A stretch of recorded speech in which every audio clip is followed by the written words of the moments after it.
Assalamualaikum warahmatullahi wabarakatuh. Bismillahirrahmanirrahim. Alhamdulillah wa astaghfirullah. Wala hawla wala quwata illa billah. Assalatu wassalamu ala rasulillah Sayyidina Muhammad ibn Abdillah. Amma ba'd. Al-Mukarramah Ibu Sinta Nuriyah Abdurrahman Wahid dan seluruh dzurriyyahnya Gus Dur, Mbak Lisa, Mbak Yeni, Mbak Nita, Mbak Inai, dan para mantu serta cucu, Al-Mukarramun para kiai, Ketua Umum PBNU, Kiai Mustafa Bisri, Andre Guruta, Kiai Sanusi Bajuk, Pak Prof, Imam Besar Masjid Istiqlal. Aduh, mohon maaf, Pak Mahfud, mungkin tidak semua saya sebut, tapi saya harus sebut, ada Gus Ipul di sini. Ada Pak Ginanjar di sini, ada Pak Jenderal Sudarman, ada Pak Jenderal Gatot, juga Pak Komjen Latif, semuanya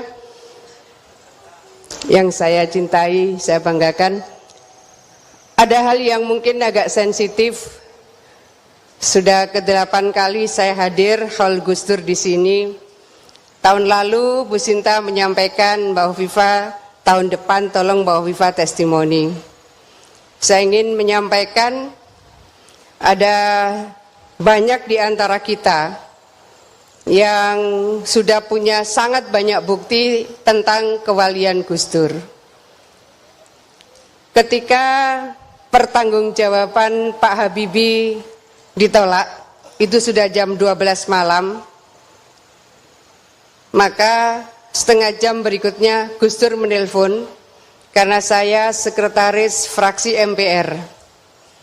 Beliau dawuh bahwa Viva, saya nyalon presiden.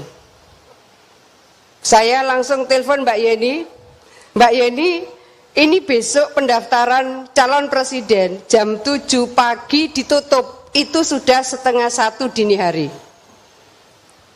Kata Mbak Yeni, Mbak Viva, yang ngurus administrasi kan mestinya ketua umum dan sekjen PKB. Saya bilang, Mbak Yeni, ayo cari solusi.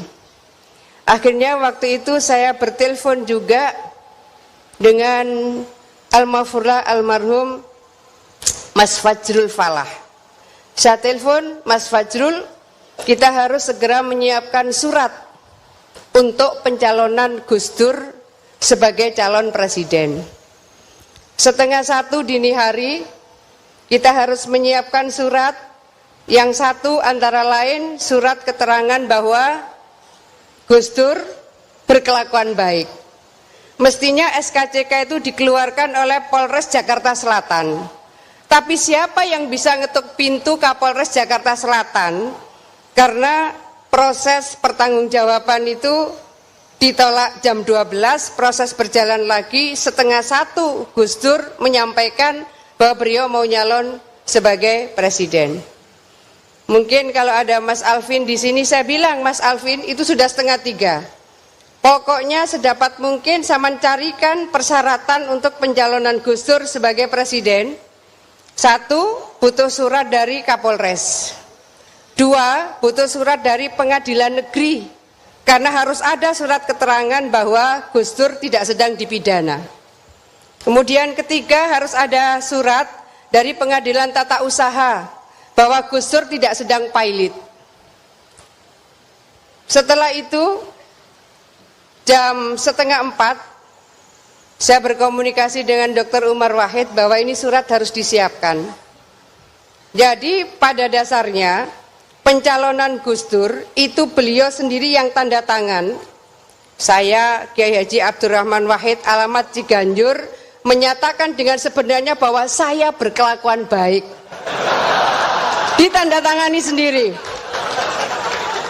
Yang kedua, kemudian saya nama Kiai Haji Abdurrahman Wahid alamat Ciganjur menerangkan dengan sebenarnya bahwa saya tidak sedang dipidana. Tanda tangan sendiri. Yang ketiga, sama saya nama Kiai Haji Abdurrahman Wahid alamat Ciganjur menerangkan sebenarnya bahwa saya tidak sedang pilot. Ditandatanganilah oleh beliau. Besok jam 6 pagi, saya jam 5 saya bawa surat itu ke almarhum almarhumah Kiai Yusuf Muhammad, karena beliau ketua fraksi, saya sekretaris fraksi. Saya matur Gus Yus, mohon panjenengan tapa asto, itu kira-kira 4:30 jam 5. Jam 6 saya minta Pak Arifin Junaidi, Kiai Said yang sekarang ketua Ma'arif, saya bilang, Cak Arifin, ayo mendaftarkan Gus Dur sebagai calon presiden. Itu hanya saya dan Pak Arifin Junaidi berdua, bukan berombong-rombong seperti calon gubernur dan calon bupati wali kota. Saya ingin menyampaikan, setelah itu saya datang 6:30, saya di depan gedung KK1 di MPR. Saya ditelepon oleh seseorang, Mbak Hovifa, benar Gus Dur mencalonkan presiden. Saya bilang iya, saya sudah di depan KK1 mau mendaftarkan beliau. Yang bersangkutan ini bilang, kalau Gus Dur tidak jadi mendaftarkan sebagai calon presiden, kita sudah siap mendaftarkan nama seseorang, saya nggak sebut di sini. Jadilah kemudian 6:30 saya mendaftarkan Gus Dur sebagai calon presiden di gedung KK1. Itu 6:30. Setelah itu kemudian jam 10 sidang pleno, sidang umum MPR dibuka oleh Pak Amin Rais. Pak Amin Rais mengumumkan bahwa calon presiden 1 Kiai Haji Abdurrahman Wahid, 2 Ibu Megawati Soekarno Putri, dan 3 Profesor Dr. Yusril Iza Mahendra. Akhirnya Pak Yusril mundur di situ. Pak Amin Rais bilang bahwa sidang umum MPR dibuka dan Sekjen MPR ditugaskan untuk melakukan verifikasi data-data calon presiden.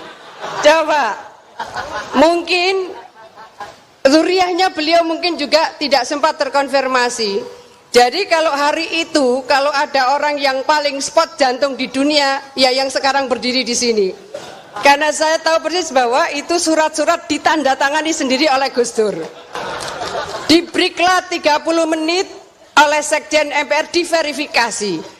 Ketika Pak Amin Rais mau mengumumkan kelengkapan syarat calon presiden, Masya Allah, ini kalau Kiai Mustafa dremimilnya saya, pokoknya enggak tahu saya dremimil, mudah-mudahan ini diloloskan oleh Allah. Nah kalau ikut persyaratan KPU, wah sudah enggak lolos semua itu sekarang. Akhirnya subhanallah, Pak Sekjen MPR mengumumkan bahwa persyaratan Kiai Haji Abdurrahman Wahid semuanya lengkap. Coba, udah semuanya lengkap.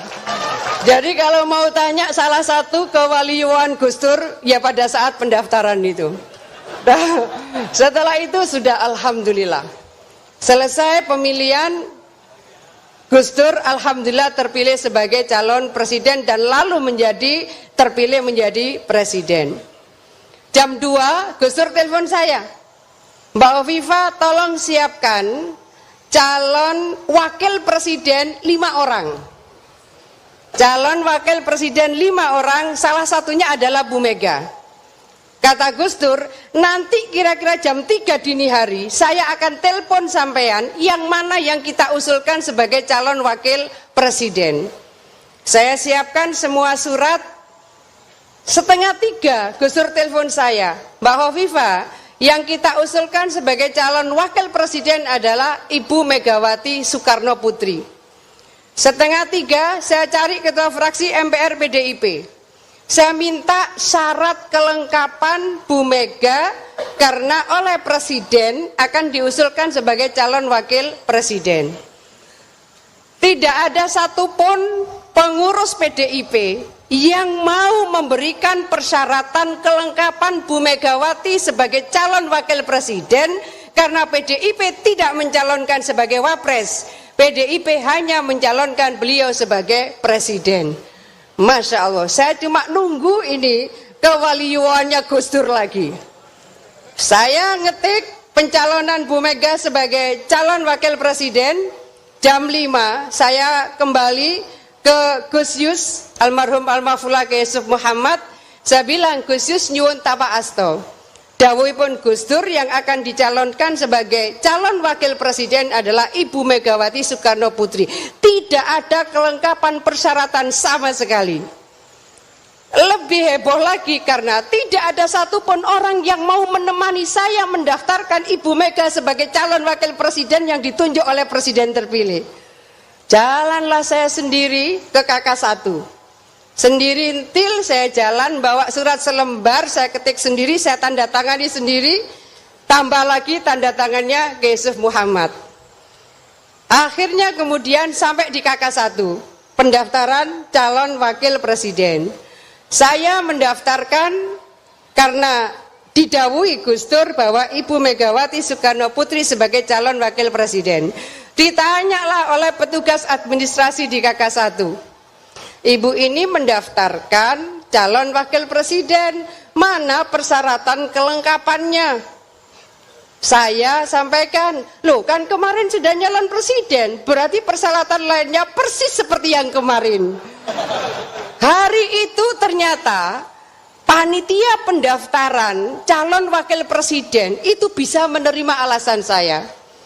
Jadi kalau mau menambahkan tanda-tanda bukti kewaliannya Gus Dur pada saat beliau nyalon jadi presiden, dan itu akhirnya Pak Yusril ketika jadi Menteri Hukum Pak Mahfud, itu beliau ngecek apa betul yang disampaikan Mbak Hovifa itu. Ternyata betul bahwa memang tidak ada surat-surat yang mestinya tanda tangani Polres, Pengadilan Negeri, Pengadilan Tata Usaha. Jadi seluruh persyaratan ditandatangani sendiri oleh Gus Dur. Nah, akhirnya jadilah Ibu Mega sebagai wakil presiden. Waktu itu satu-satunya fraksi yang mengusulkan Bu Mega sebagai calon wakil presiden hanya Partai Kebangkitan Bangsanya Gus Dur. Jadi ini harus jelas ini antara PKB-nya Gus Dur dengan yang tidak bersama Gus Dur. Saya ingin menyampaikan bahwa tanda-tanda kewaliannya Gus Dur sangat banyak, kita punya cerita, tapi ini baru pertama kali saya sampaikan di dalam hall-nya Gus Dur. Mudah-mudahan kita semua bisa mengikuti jejak keteladanan, pengorbanan dan kejuangan seorang Ki Haji Abdurrahman Wahid. Mudah-mudahan ini majelis manfaat barokah bagi kita semua. Wassalamualaikum warahmatullahi wabarakatuh.